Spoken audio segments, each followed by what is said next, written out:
जय मसीह की। मेरे प्रिय परमेश्वर की संतान, आज हम लोग बातचीत करना चाहते हैं अपने शरीर का एक अंग जिसको हम लोग कहते हैं टंग या जीभ के बारे में आज बात करना चाहते हैं कि परमेश्वर ने हमको जीभ क्यों दी।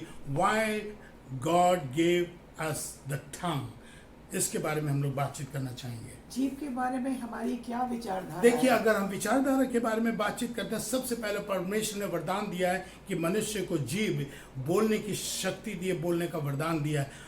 परमेश्वर पुराने व्यवस्था में हम देखेंगे कि आदम से बातचीत करने के लिए आता था और वो आदम और परमेश्वर दोनों बातचीत करते थे और ये एक वरदान बोलने का दिया। जीभ तो जानवरों को भी दिए, लेकिन वो विचार का आदान प्रदान नहीं कर सकते, सिर्फ मनुष्य ही कर सकता है। दूसरा, स्वाद का एक वरदान दिया है। देखिए, खाना पीने के लिए अच्छा बुरा खट्टा मीठा का जो है उस जीभ ही बताती है।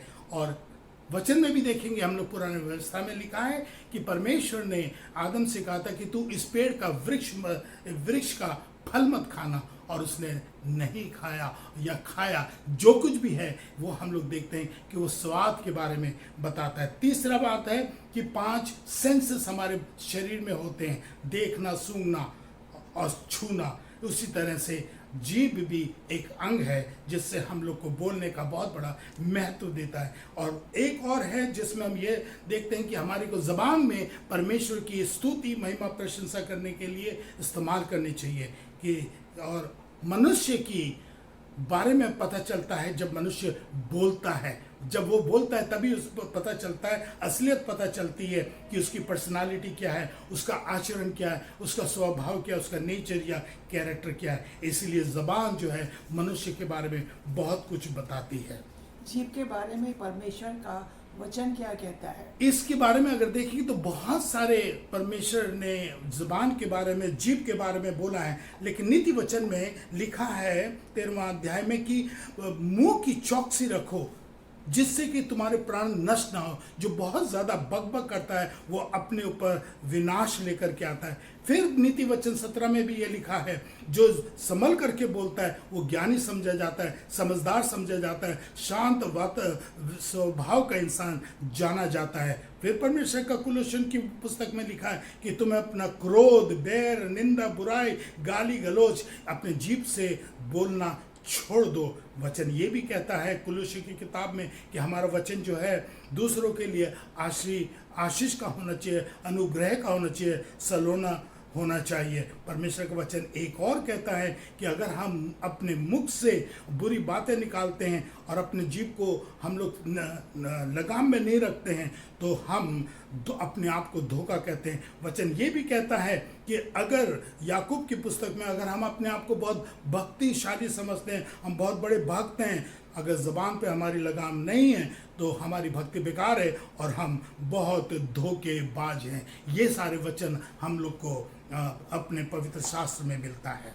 ज़बान का सही उपयोग क्या है? अगर हम देखें ज़बान का सही उपयोग क्या है, याकूब की पत्री में देखेंगे अध्याय 3 और पद 5 और 10 में क्या मिलता है।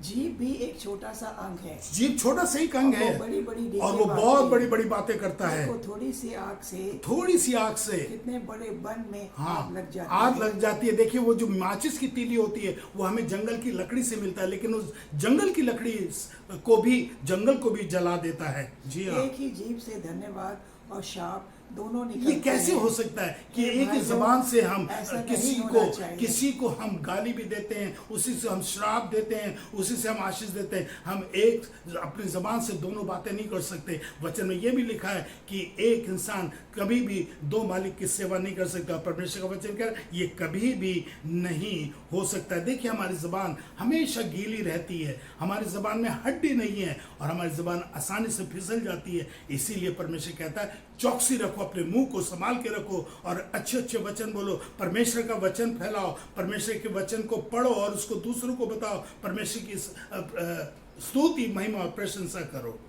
जीभ को कैसे बचाएं? ये भी परमेश्वर हम बता रहा है कि हमें किस तरह से सावधान रहना चाहिए अपने जीभ को बचाने के लिए। भजन संहिता 12 का और उसमें हमने 3 और 4 पद में क्या लिखा है। प्रभु सब चापलूस होठों को और जीभ को जिसका बड़ा बोल निकलता है हाँ। काट डालेगा। अब परमेश्वर कह रहा है काट डालेगा। जो चापलूसी की बात करता हो, कितनी बड़ी बात है। वो नहीं चाहता कि डींग मारे लोग।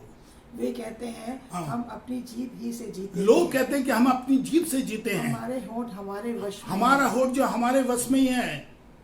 हमारा प्रभु कौन है? हमारा प्रभु कौन है? अपने होठ पे, अपने जबान पे हम घमंड करते हैं, लेकिन परमेश्वर कहता है मैं ऐसे जबान को काट डालूंगा। इसका मतलब ये नहीं है कि छुरी कांटे से, लेकिन परमेश्वर नफरत और दंडित ठहराता है। इसलिए हमको आपको बड़े सावधान रहना चाहिए। हम लोग को कभी किसी के प्रति झूठी गवाही नहीं देनी चाहिए। हमें झूठ नहीं बोलना चाहिए, दोगली बातें नहीं करनी चाहिए, चापलूसी नहीं करनी चाहिए, डिंग नहीं मारनी चाहिए, कानाफूसी नहीं करनी चाहिए, धोखाधड़ी नहीं देना चाहिए, अपनी जुबान के द्वारा किसी को ठेस नहीं पहुंचानी चाहिए, किसी को दुख नहीं पहुंचाना चाहिए, किसी को संकट नहीं पहुंचाना चाहिए। परमेश्वर कहता है इन जीभ से, अपनी जीभ से इन बातों के लिए चौकसी रखो। अगर हम इन बातों से अपनी चौकसी नहीं रखेंगे, मेरे प्यारे भाइयों बहनों, परमेश्वर बिल्कुल खुश नहीं है। और वो कहता है कि मेरी दृष्टि में वो दंडित है, उसको मैं दंड दूंगा।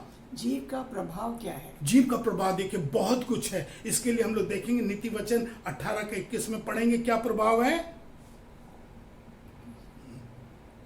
जीभ का प्रभाव। जीभ भी एक आग है। हाँ। जीभ हमारे अंगों में अधर्म का एक लोक है। हाँ। और सारी देख पर कलंक लगाती है। जीभ जो हमारे कलंक लगाती है जीवन गति में आग लगा देती और है। आग लगा देती और है। नरक की कुंड की आग से और ये जलाती है। जीभ जो है हमको, अगर हम संभाल के नहीं बात करेंगे, चौकसी नहीं रखेंगे, तो बहुत बड़ा वचन है। क्या कहता है, कितना बड़ा प्रभाव है कि वो हमको नरक की आग में डाल सकता है। आग से हमें नरक में डाल देगा। जीभ के वश में मृत्यु और जीवन दोनों होते हाँ, हैं। अगर हम लोग अपने जीभ को नहीं संभालेंगे तो हमारे नरक और मृत्यु के लिए हम जो लोग के लिए हो उसे जाए। काम में लाना जानता है, जो उसे काम में लाना उसका जानता है फल पाएगा। वो सुख पाएगा। परमेश्वर वचन कहता है अपनी जुबान को संभाल करके चलाओ। अगर नहीं चलाओगे तो तुम दंड के लायक हो जाओगे और नरक भी तुमको मिल जाएगा। और मत्ती की इंजील में फिर भी लिखा है 15 अध्याय का और 18 पद क्या कहता है।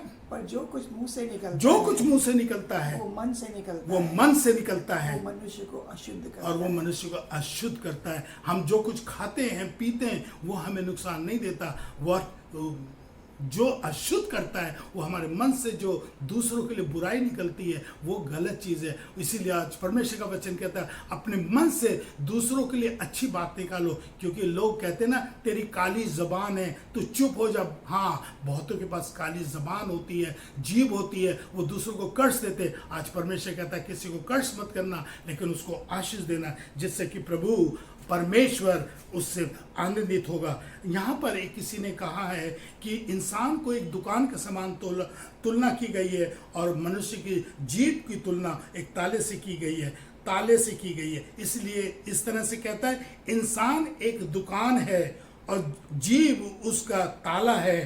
ताला खुलता है, दुकान सोने की है या कोयले की है।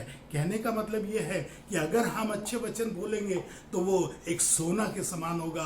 अगर गलत बात बोलेंगे तो काला ही होता है और वो एक शैतान का प्रतीक होता है। इसलिए मेरे प्यारे भाइयों बहनों, परमेश्वर से प्रार्थना करिए, उससे आशीष मांगिए। जो परमेश्वर ने इतनी अच्छी जबान हमको दी है, हम अच्छी चीज़ों के लिए इस्तेमाल पर करें, परमेश्वर की महिमा करें, स्तुति करें, ना कि किसी को हम गाली गलोच या किसी को श्राप दे।